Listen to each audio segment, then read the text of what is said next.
Hello friends, very good afternoon to you all. तो आज हम जो शुरू करने वाले हैं वो है इंडियन पॉलिटी एंड कॉन्स्टिट्यूशन, और ये हम बहुत ज़्यादा डिटेल में नहीं जाने वाले हैं।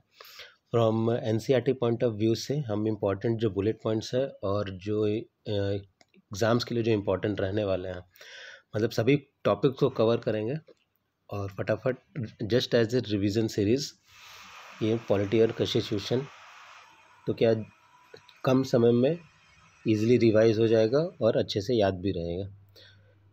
तो चलो देखते हैं। We will start with Indian polity and constitution, और ये सारा कुछ जो है वो एनसीईआरटी से ही लिया हुआ है सारा कंटेंट, तो that will be very helpful for the exams. अभी हम इवोल्यूशन की बात करते हैं। तो कॉन्स्टिट्यूशन का इवोल्यूशन कब हुआ था? ये अडॉप्टेड ऑन 26 नवंबर 1949, और 26 नवंबर को अडॉप्ट हुआ था, came into force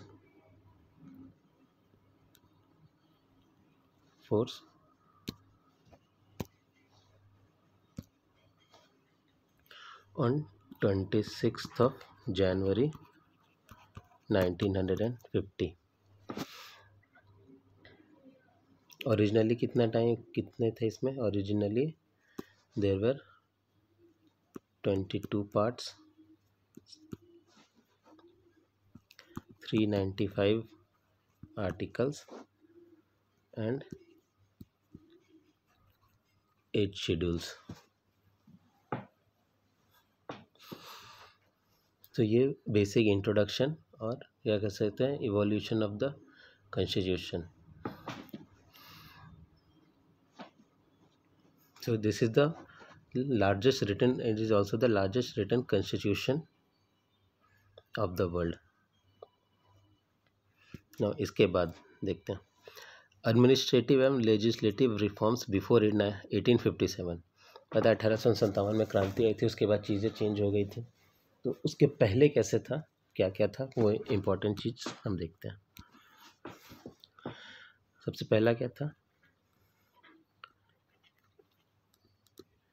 regulating act of 1773। इसमें इम्पोर्टेंस क्या हुआ था?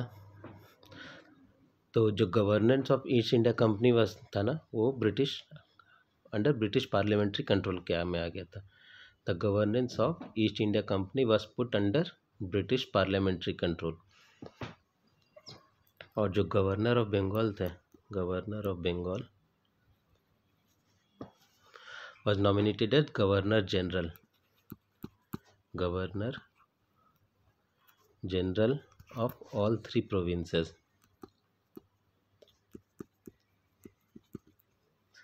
कौन कौन से? तो कैलकाटा, बॉम्बे और मद्रास। कैलकाटा, बॉम्बे और मद्रास, ये तीनों के जो गवर्नर ऑफ बंगाल थे वो गवर्नर जनरल ऑफ तीनों प्रेसिडेंसीज के। और वाज द फर्स्ट, कौन थे उसमें से first governor general? Was Warren Hastings. ये regulating act of 1773।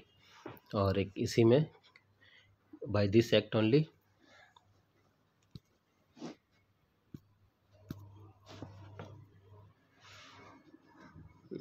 a Supreme Court was established in Calcutta by this act only. इस एक्ट के बाद क्या था?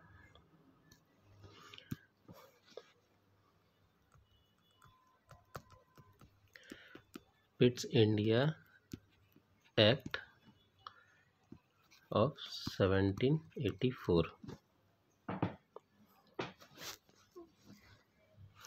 ये क्यों हुआ था? तो improve upon the provisions of, जो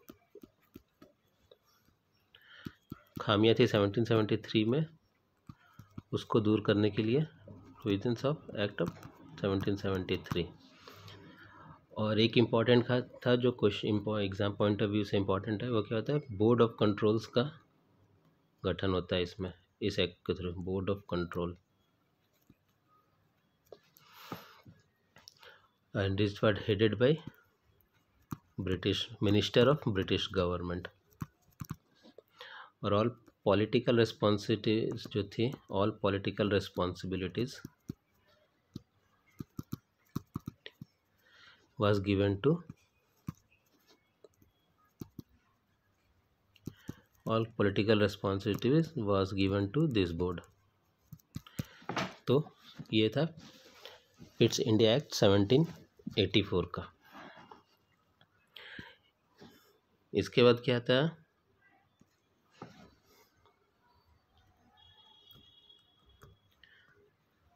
चार्टर एक्ट ऑफ 1793।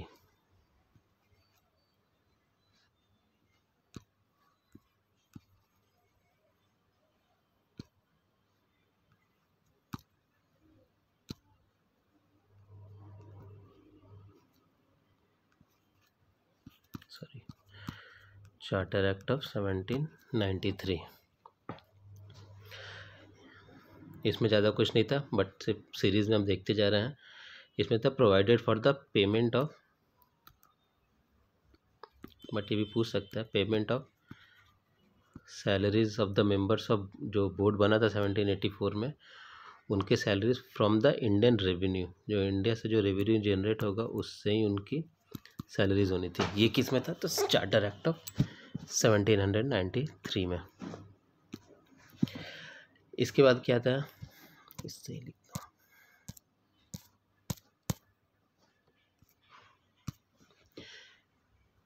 इसके बाद है चार्टर एक्ट ऑफ 1813। ये भी इम्पोर्टेंट है। इसमें क्या हुआ था, trade monopoly of East India Company जो था, trade monopoly of East India Company came to an end only with the trade with tea का ट्रेड को छोड़ के, ट्रेड मोनोपोली जो था ईस्ट इंडिया कंपनी का, वो एंड हो जाता है। और क्रिश्चियन मिशनरीज का आगमन होता है भारत में, spread their religion in India. तो 1813 में क्या होता है, ट्रेड मोनोपोली एंड होता है और क्रिश्चियन मिशनरीज भारत में आती है तो स्प्रेड देयर रिलीजन। इसके बाद क्या है,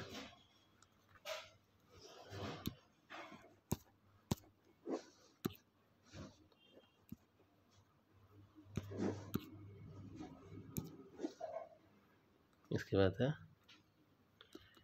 charter act of 1833।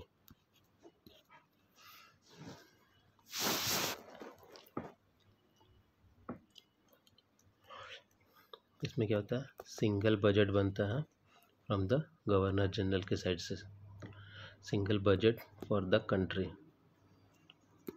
First time was prepared by Governor General. Single budget for the country was prepared by Governor General. For the first time, Governor General government को क्या बोलते हैं, गवर्नमेंट ऑफ इंडिया। 1833 बहुत important है।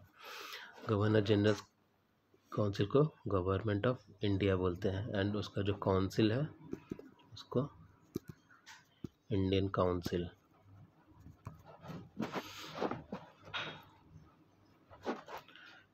और एक very important चीज़ जो इसमें हुआ था, लॉ कमीशन का गठन। लॉ कमीशन अंडर किसके अंडर में, लॉर्ड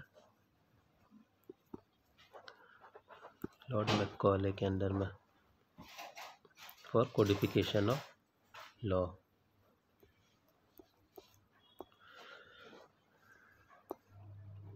लॉ कमीशन का गठन अंदर लॉर्ड मैकॉले। 1833, उसके बाद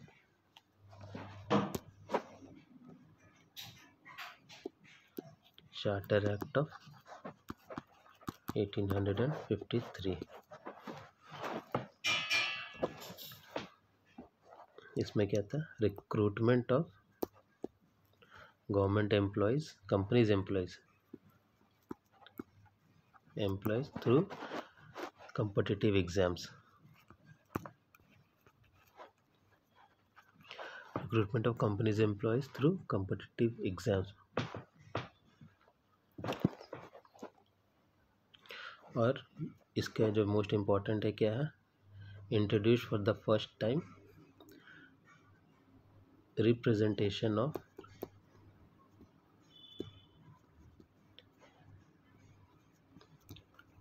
Indian legislate system. Indian legislature का पहले इंट्रोडक्शन हुआ था, representation of Indian legislate system in the charter act of 1853। सो ये बिफोर 1857, बिफोर द जो first war of Indian independence है उसके पहले ये 6 एक्ट्स ये इम्पॉर्टेंट है। अब administrative and legislative reforms after 1857 हम देखेंगे। तो उसमें सबसे पहले क्या था, गवर्नमेंट ऑफ इंडिया एक्ट 1858। इसमें इम्पोर्टेंस क्या था, पहला तो जो British crown decided to assume the sovereignty over the of India from East India company. So जो पावर्स था वो फ्रॉम ईस्ट इंडिया कंपनी से कहाँ चला गया, ब्रिटिश क्राउन के पास।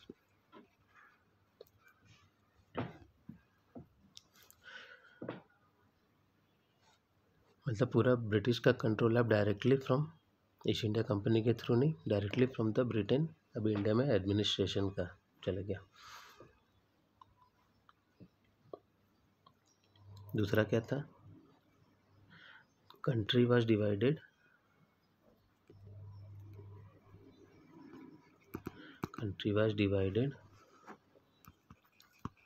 इनटू प्रोविंसेस,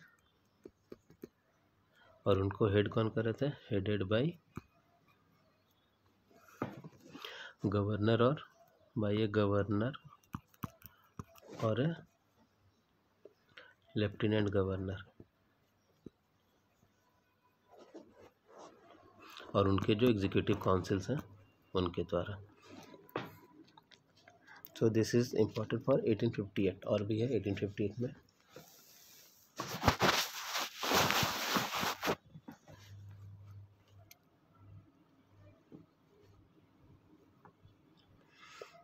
फिर इसमें एक इम्पॉर्टेंट और क्या है,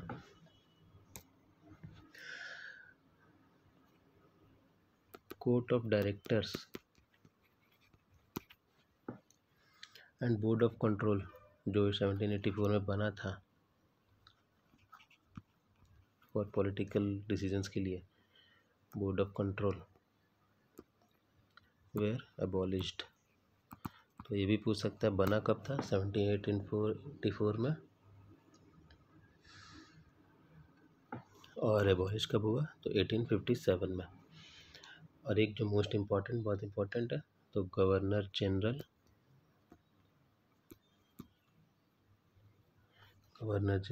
वाज मेड द, क्या बन गया अब ये, वाइस रॉय। इसके बाद जो भी कहलाएंगे वो वाइस रॉय कहलाएंगे। चलो इसके बाद क्या था, इंडियन काउंसिल एक्ट 1868।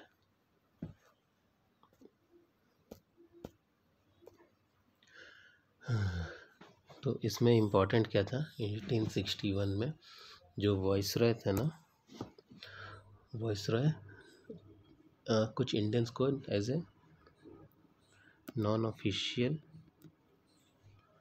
मेंबर्स के तौर पे कुछ इंडियंस को नॉमिनेट कर सकते थे।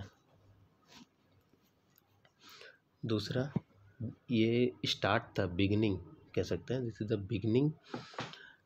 Beginning of representative institution by associating Indians with law making process. Law making process में भी थोड़ा बहुत हिस्सेदारी इंडियंस का इसमें आना शुरू हुआ था। और एक लॉर्ड कैनिंग ने एक पोर्टफोलियो सिस्टम बनाया था, उसको रिकॉग्निशन मिलता है इस एक्ट के थ्रू, इंडियन काउंसिल्स एक्ट 1861 में। तो ये और एक था वॉइसरॉय को ऑर्डिनेंस इशू करने का पावर मिला था। Viceroy was given the power to issue ordinances 1861 में। अभी 1892 इंडियन काउंसिल्स ऑफ 1892, इसमें ज़्यादा कुछ नहीं था। जो इंडियन लेजिस्लेटिव सिस्टम था, काउंसिल था ना, Indian legislative council, Indian legislative council, इसके जो नॉन ऑफिशियल मेंबर्स थे,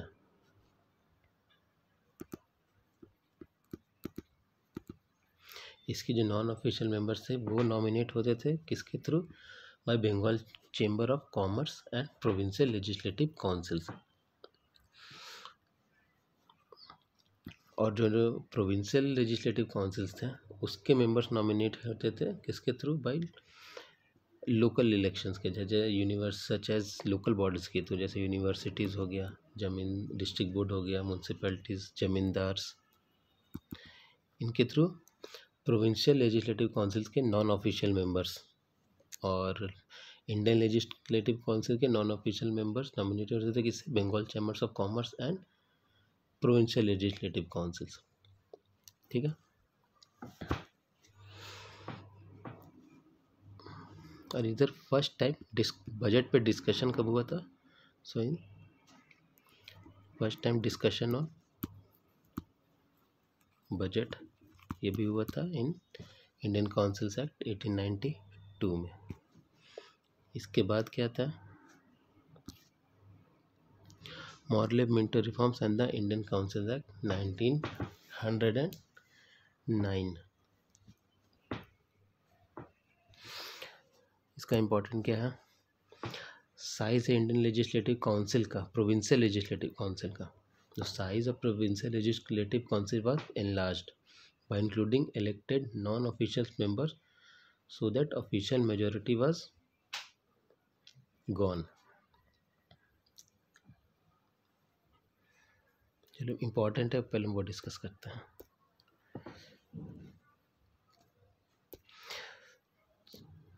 तो इसमें सबसे इम्पोर्टेंट जो मॉर्ले मिंटो रिफॉर्म्स में है वो क्या है?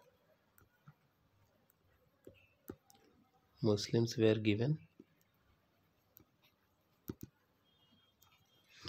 separate electorates,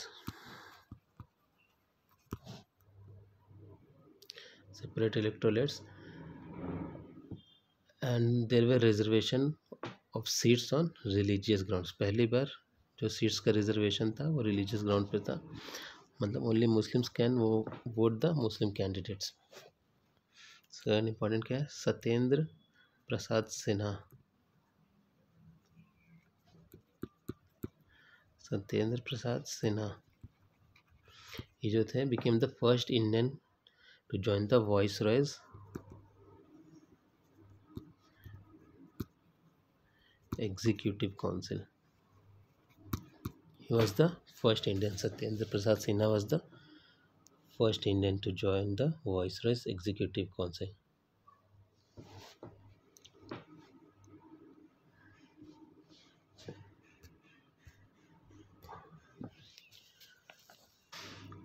तो इसके बाद the government of India act 1915, इसमें ज़्यादा कुछ था नहीं डिस्कस करने के लायक। Sorry, this act was passed to consolidate the provisions of the preceding government of India acts. तो जो खामियां थे उसके लिए था, इसमें ज़्यादा कुछ डिस्कशन के लिए था नहीं। इम्पोर्टेंट क्या है फिर? मॉन्टेगो Chelmsford report and the government of India act 1919।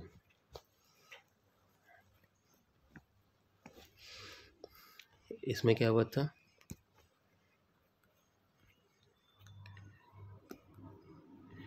Dyarchy और dual government at the province. Province में हायरार्की और डुअल गवर्नमेंट चालू किया था, मतलब एक सेंट्रल गवर्नमेंट सिस्टम हो गया, अभी के जैसा है ना वैसा हुआ था। एक सेंट्रल सिस्टम था और एक प्रोविंशियल था। उसके बाद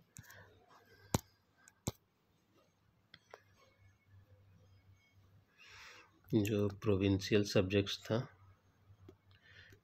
सब्जेक्ट्स उसको भी दो भागों में डिवाइड किया गया था। पहला था ट्रांसफर्ड और दूसरा था रिजर्व्ड। तो जो ये ट्रांसफर्ड जो था वो एडमिनिस्टर कौन करने वाला था? Governor with the aid of ministers. तो जो वो लेजिस्लेटिव काउंसिल के जो मिनिस्टर था वो करने वाले थे with the aid of governor, या गवर्नर करने वाला, मतलब डिसीजन इन दोनों का था, मिनिस्टर्स एंड द गवर्नर। और जो रिजर्व सब्जेक्ट्स था that were to be directly govern by governor और उसके काउंसिल, एग्जीक्यूटिव काउंसिल। मतलब रिजर्व सब्जेक्ट्स पे जो प्रोविंशियल लेजिस्लेटर बना था उसका अधिकार नहीं था, सिर्फ जो ट्रांसफर्ड सब्जेक्ट्स थे उन पे ही वो काम कर सकते थे। फिर क्या था, जो प्रोविंशियल बजट को सेपरेट किया गया था सेंट्रल बजट से। प्रोविंस को ही बोला गया था कि आप अपने अकॉर्डिंगली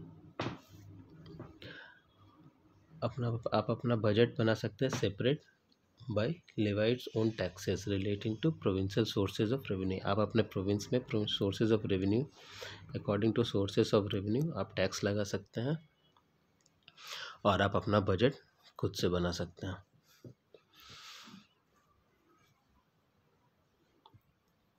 और इसमें क्या था, फर्स्ट टाइम जो इंडियन लेजिस्लेटर था वो फर्स्ट टाइम क्या हुआ था, बाइकार्मल, मतलब डुअल गवर्नमेंट। अपर हाउस क्या कहलाता, काउंसिल ऑफ स्टेट्स, और लोअर हाउस क्या था, लेजिस्लेटिव असेंबली। इसमें भी एक इम्पॉर्टेंट चीज़ क्या थी कि जो गवर्नर जनरल का था ना उसके पास ओवरराइडिंग पावर्स था। अगर कुछ, तो क्या क्या पावर्स था वो देखते हैं। उसका प्रायर सैंक्शन जरूरी था कुछ भी बिल पास करने के लिए। सर्टेन मैटर्स का जो बिल है, his prior sanction was necessary to pass bill on certain matters. Bill sanction करने के लिए गवर्नर जनरल का मंजूरी पहले लेना पड़ता था। वीटो पावर था उसके पास कि क्राउन से डिस्कस करना है या जो बिल इंडियन लेजिस्लेचर से पास हुआ है उसको क्राउन से कंसीडर करने के लिए वो होल्ड कर सकता था उस बिल को। या कुछ बिल जो नहीं पास हो रहा है लेजिस्लेटर से तो वो अपने पावर से उसको, अगर कुछ लेजिस्लेचर होल्ड किया है बट इसके पास पावर था वो बिल को पास कर सकता था। दूसरा, ऑर्डिनेंस पास कर सकता था इमरजेंसी में।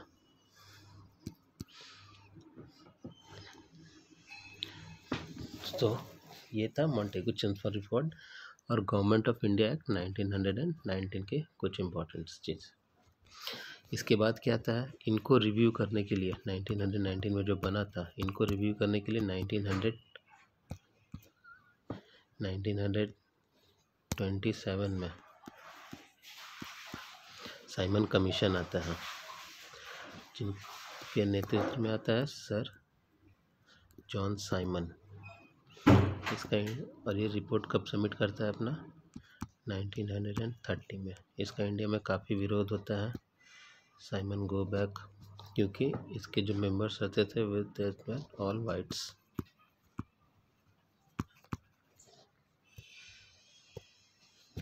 काहे लिए आई है तो ये ऑल वाइट्स के कारण काफ़ी विरोध हुआ था इसका इंडिया में, साइमन गो बैक के नारे लगे थे हर जगह में। तो आज हम यहाँ तक करेंगे, साइमन कमीशन तक ही आज हम देखेंगे। इसके बाद जो हमारा टॉपिक रहेगा वो है गवर्नमेंट ऑफ इंडिया एक्ट 1935। उसके बाद क्या आया था, just in series Cripps mission 1942। उसके बाद कैबिनेट मिशन 1946। उसके बाद इंडियन इंडिपेंडेंस माउंटबेटन प्लान और फिर इंडियन इंडिपेंडेंस एक्ट 1947। तो यहाँ तक हम देख के इंडिपेंडेंस का देख लेंगे। उसके बाद उसके बाद हम कॉन्स्टिट्यूशन पे आएंगे, मेकिंग ऑफ कॉन्स्टिट्यूशन, कौन कौन थे, क्या क्या कमिटीज़ थी, किनका क्या रोल था, सेलिएंट फीचर्स, उसके बाद इम्पॉर्टेंट आर्टिकल्स, देन शेड्यूल्स। तो धीरे धीरे करके will cover the important topics, और काफ़ी इम्पॉर्टेंट है ये। सो प्लीज़ वीडियो में बने रहें, बहुत इजीली पूरा पॉलिटी और कॉन्स्टिट्यूशन इसमें कवर हो जाएगा। So see you in the next video, till then have a good day, bye bye.